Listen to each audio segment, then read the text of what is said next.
Hello and welcome to a Smurd video, and today I am very happy man. Today I have X-Men Omnibus, Uncanny X-Men Omnibus Volume 4, and this is the direct to market cover by John Romita Jr. and it's probably not where I would have gone. I would have gone with the normal cover, to be fair, because I'm not too fussy about direct market covers and it fits better with my collection. I'll show you what I mean in a minute, hence why I've got that on order as well. However, this came first. So there's two things lately that I've been doing. Because of the pandemic, some things don't come as smoothly in the UK, so I've started ordering from Forbidden Planet as well as Amazon. And Forbidden Planet seemed to be able to release a little bit sooner. In this case, this is what's come from Forbidden Planet. They also do direct marketplace covers, so I usually pick them as well. So I got a variety. So whatever comes first, I'm usually happy with anyway. So we got this nice cover, which it was from a double-sized issue, and on the side we got the usual black and white style, keeping it all the same, which I like. One thing that I don't like is the War of Kings trilogy omnibuses. They released it, the middle one, which is the core story, out, and the cover is different to the other two. The other two are black and it just kind of stands out a bit. So this omnibus does feel smaller, with only 27 issues, but we also need to bear in mind that down here, these are two giant size issues. This is an annual, and this is a double issue. So I guess they've taken that into account when releasing this, because it's still got a reasonable size in it. But they've also probably taken into account that the next omnibus is going to feed into that Mutant Massacre storyline, so there's perhaps going to be a bit of X Factor in it, maybe, I'm not too sure. Or they're just going to do a prelude to Mutant Massacre, which makes sense.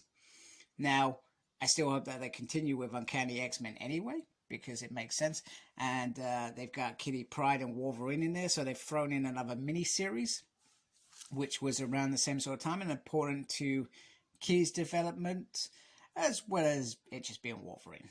Now, I guess my issue with this, and the same with Uncanny X-Men Volume 3, even though it was essential to the overall arc, or the characters in that arc, is it should just be in Wolverine's omnibus.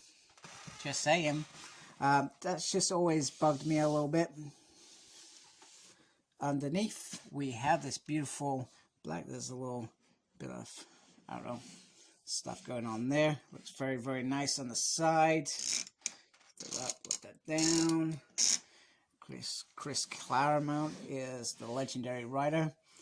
Mine looks like it's got slight damage there, but other than that, it's got the nice white and black cover. So I'm not gonna try and bore you with the next bit, because the next bit is generally me looking at the inside of it, giving you a feel for the art, perhaps. Get a nice opening page there. Oh, Colossus versus Juggernaut, brilliant. Brilliant. Already impressed, and I always say this, I love this bit, how it has the issue, the date that it was released. That was always a nice touch with this, and I always enjoyed that with the Amazing Spider-Man as well. We got another picture of Colossus when he starts wearing his red thing. A Wild Ride, so Chris Claremont opens this. I can't remember if he opens the other ones. And then we begin with this, which is Cyclops and Madeline Pryor, and they crash, if I remember correctly. I actually read this probably last year, so I got to the end of Uncanny X-Men, and I jumped straight into reading this on Unlimited. I guess if I had known, I perhaps still would have done it. We've also got the story, a really important couple of stories with Storm. We got Almost the Marriage to Caliban with Kitty Pryde.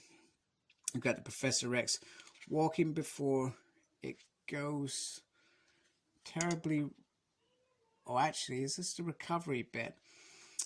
Where he eventually ends up just after this run, so it'd probably be an Uncanny X-Men 5 when he ends up having to go, sort of thing. And it's up to the Shi'ar to save his life. We got obviously this relationship. So Madeleine and Cyclops are just married, and Cyclops is just in the background before that all-important X-Factor crossover.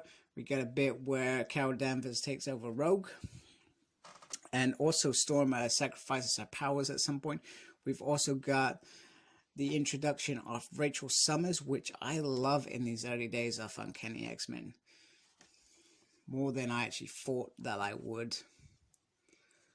So there's some really great moments in this book. I mean, you could easily look at Uncanny X-Men 4 and perhaps say it's one of the weakest. I just feel like it just continued going from strength to strength. Writes a passage by Chris Claremont. So I guess this is where, just before this, perhaps where he was saying the different direction he goes, because he does take the team, especially as they hit Mutant Massacre, he takes a whole team in a different path altogether. One that is pretty awesome and compelling, and the introduction of the teammates gradually made it really work well. But yeah, Uncanny X-Men, we got the bit between Selene and Rachel. That's pretty epic. One thing that I was just before this was announced, I actually won on eBay, something that I've been wanting to get for a long time, because it was one of the first books that my nan got me, Asgardian Wars, and I was really looking forward to this because I thought that they would have it in there, and they do. They have the Uncanny X-Men Alpha Flight storyline, which I love and adore. I just always felt like, in fact, here we are, we're at that bit now, but I really wished that the New Mutants part was in here, because it always, when I read it, I read the Uncanny X-Men bit, and then always the New Mutants bit after. So I would have liked it to be in this volume, specifically for that. However, setting that in mind, with New Mutants finally being released, you can only hope, and it should be in volume 2 at least. I think that's, if I've done my mapping correctly in my head. So it just means that I won't be able to read it the way that I would have read it, perhaps. Or maybe it's just a case that I've got to read New Mutants at a similar time as this. Some nice promo pictures here, which is great. Probably would have been stuff talked about in the comics. Some more promos. Pretty much promos. X-Men Classics, yeah. Brilliant. Okay. So now that we've done that bit, I suggest that I go get the other Uncanny X-Men and just show you what they look like together. The other bit that I always forget is the bit underneath the dust cover. This just talks about the synthesis of what happens in here. It also says John Romita Jr. joins the team. And then on this side, if my thing decides to focus, we have the creators. So we got about Chris, we got about John, we got about Al, we got about Paul Smith, we got about Barry Windsor Smith, we got about Steve. So there we go. And here are the 4 volumes together, and you can see what I mean. So number 1 is probably not much dissimilar for number 4, but number 2 and certainly number 3 are really big omnibuses. I'll just quickly show the front.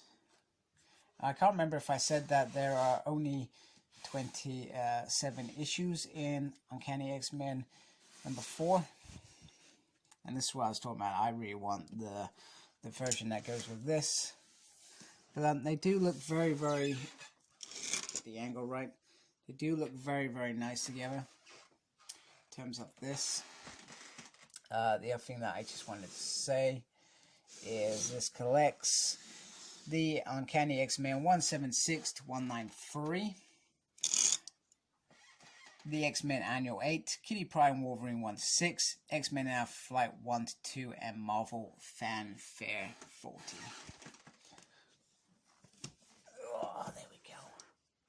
Just looks absolutely beautiful together. Very, very happy with this. Very, very happy with how they look as well. They look absolutely beautiful. So it's very, very nice to have number 4. And with the announcement of Amazing Spider-Man Volume 5, boy, we've got to get that Volume 5 for this as well. Or that kind of prelude to Mutant Massacre. I would be happy with Uncanny X-Men Volume 5 if it included those X-Factor issues, because it certainly does make sense. And I don't think we're going to grumble either about that as well, if it gets us the final episodes of final issues of Uncanny X-Men, and then just builds with the Cyclops X-Factor team building up to those issues. I think it goes from issue 8 or issue 9. I think it's issue 9 in Mutant Massacre. And just to wrap up this video, this is how it looks on top of my bookshelf. Sorry about the wonkiness. I'm holding it freehand. It does not usually go well. So other than X-Men 1, we've almost got a very, very nice run. Just need one to fill in the gap there. And then pretty much up until the wedding, which is down here, we will have a full run of Uncanny X-Men and then X-Men. So very, very happy. I love how the collection is coming together. I love what Marvel are doing with this, and I hope they continue doing it. Please like, comment, and subscribe to my channel. Follow me on Instagram, Cyclops Smurd. I'm on Twitter at SmurdP. No idea what I'm doing there. I'm also got a page on Facebook, SmurdP. And embrace the geekiness. Thank you for watching. Take care. Goodbye.